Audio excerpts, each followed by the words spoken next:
Let's come two example number 8।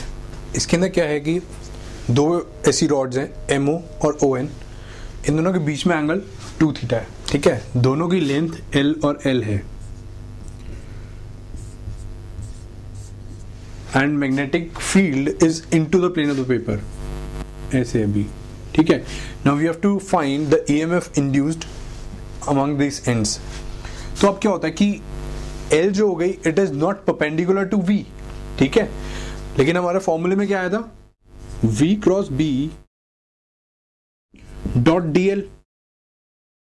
यानी अगर मैं V क्रॉस B करूंगा तो उस वेक्टर का इस L से कुछ एंगल होगा। तो एक तरह से मैं क्या कर सकता हूं कि रादर देन इस वेक्टर का एंगल लेने से V क्रॉस B का क्या आएगा, V क्रॉस B, यानी इस डायरेक्शन में आएगा। तो मैं क्या करता हूं, DL length, this is L करूं, so this will be theta, this will also be theta, this will also be L sin theta। triangle law से sin theta will be equal to this thing upon the hypotenuse, so this will be L sin theta, L sin theta, तो L effective will be equal to 2L sin theta। तो potential drop across MN will be equals to BVL sin theta। ठीक है ना, तो L effective का आप ध्यान रखेंगे, यहां पे जो भी लेंगे that should be L effective। ठीक है ना, ये एग्जांपल जस्ट यही चीज बताने के लिए बताया था कि it should also be perpendicular to both V and B। जो लेंथ है हमारी वो वेलोसिटी और मैग्नेटिक फील्ड दोनों के परपेंडिकुलर होनी चाहिए, वरना आपको L इफेक्टिव लेनी पड़ेगी सो दैट उस डायरेक्शन में जहां पर वेलोसिटी और मैग्नेटिक फील्ड के वो परपेंडिकुलर आ जाए। ठीक है ना, वो डायरेक्शन लेनी पड़ेगी, इस चीज का आपको ध्यान रखना है। Now let us come two example number 12। 12 में क्या है कि जैसे हमने पहले भी क्वेश्चन देखा था कि रेल्स हैं, रेल्स के ऊपर एक रॉड रखी हुई है AB which can move in this direction and is moving initially at time t is equals to 0। V naught velocity से जा रही है और magnetic field into the plane of the paper है और इस सर्किट में एक रेजिस्टेंस R लगा हुआ है।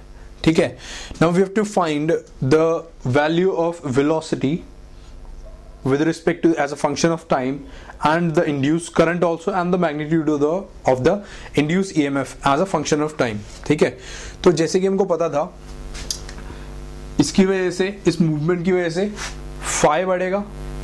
phi बढ़ने से क्या होगा कि EMF will be induced।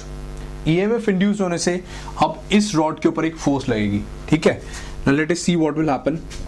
हमको पता है कि E इतना EMF इंड्यूस होगा BV L नॉट। ठीक है, BV नॉट इंटू L या BV इंटू L किसी भी टाइम t पर लेट अस सपोज। ठीक है, इतना EMF इंड्यूस हुआ और करंट I आ गया। I current in the circuit is BVL upon R into R upon R। ठीक है, इतना करंट आ गया। तो इतना करंट ऐसे फ्लो करेगा, ये हमने पहले भी देखा था कि एंटी क्लॉकवाइज जा रहा था, सिमिलर केस था बिल्कुल, इसलिए मैं आपको बताऊंगा। ठीक है, इतना करंट आ गया। अब क्या होगा इसके अंदर, क्योंकि इस डायरेक्शन में करंट है तो फोर्स लगेगी F is equals to L cross B, इस डायरेक्शन में FM। ठीक है, तो FM की वैल्यू कितनी होगी, BI इंटू L, तो this is equals to B square L square V upon R। इतनी फोर्स लगी। Now this is equals to M dV by dt। ठीक है ना, this is equal to M dV by dt। अब क्या हो रहा है, this force is opposing force. ठीक है, यानी एक्सेलरेशन है, this is retardation. So that means क्या होगा, dV upon V will be equals to B square L square V upon R। इसकी वेलोसिटी से V नॉट टू V। ठीक है, and since this is negative, ये हो जाएगी नेगेटिव। ठीक है ना, so this is negative, so that means क्या होगा, ये आएगा यहां पे dt। So this will turn out to be V is equal to V naught e raise to power of, यहां पे सॉरी M भी आएगा, एक M dV बाई dt था, e raise to power of minus B square L square T upon m into आर। So इस तरीके से वेलोसिटी की वैल्यू कम होगी, ठीक है। सिमिलरली अब वेलोसिटी की वैल्यू आ गई हमारी, अब हमको करंट I की वैल्यू बतानी है, तो I in the circuit will also be reducing, this will be equal to BL upon R into V naught, BVL होता है अपॉन R होता है I, तो e raise to r minus B square L square T by MR। इस तरीके से current variate करेगा और EMF किस तरीके से वेरिएट करेगी, it will be variating E is equal to I into R, तो B V not L e raise to r minus और B square L square T upon MR, ठीक है ना। तो ये मतलब जब हमको टाइम वेरिएटिंग वेलोसिटी बतानी होती है, ये उसका सबसे सिंपल केस था। तो इससे टफ एग्जांपल्स भी आपके बनेंगे जो मैं आपको अभी कराऊंगा आगे ना। इसके बाद मोशनल ईएमएफ के अंदर आपकी बुकलेट के अंदर गिवन है कि जब एक कंडक्टर को रोटेट किया जाता है अबाउट वन एंड पॉइंट, तो उसके अक्रॉस ईएमएफ कितनी जनरेट होती है, वो मैं यहाँ पर नहीं करा रहा, वो आप बुक से सिंपली पढ़ लेंगे। जो था हमारा, अगर ऐसी रॉड है, इसकी डेरिवेशन आप देख लेंगे, this is O and this is let us suppose R या M, तो VO minus VM will be equals to B omega R square upon 2, ठीक है। इसकी डेरिवेशन आप बुक से देख लेंगे, हाँ सच इसमें बहुत ज़्यादा कुछ नहीं है, और इससे रिलेटेड 2-3 एग्जांपल्स हैं वो भी आप कर लेंगे, ठीक है। इसका एक शॉर्टकट फॉर्मूला होता है जो कि होता है फॉर, अगर रादर देन कि एक रॉड हो, कोई भी कंडक्टर अगर रोटेट कर रहा है तो उस केस में क्या होगा, del V from initial to the final point, यानी फ्रॉम O टू O, ठीक है, will be equals to B into omega upon 2 RF minus RI, यानी बाहर वाला माइनस RI का अंदर वाले का रेडियस का square. So this is the general formula, ये आप याद रख सकते हैं, ठीक है। तो अब इससे रिलेटेड क्वेश्चन देखते हैं।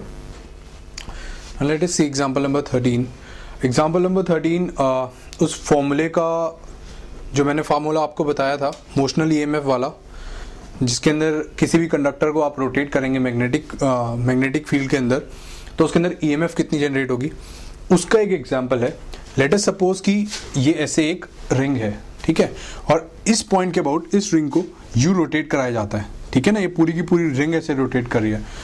Now the question is asking कि we have to find the induced EMF between OA AC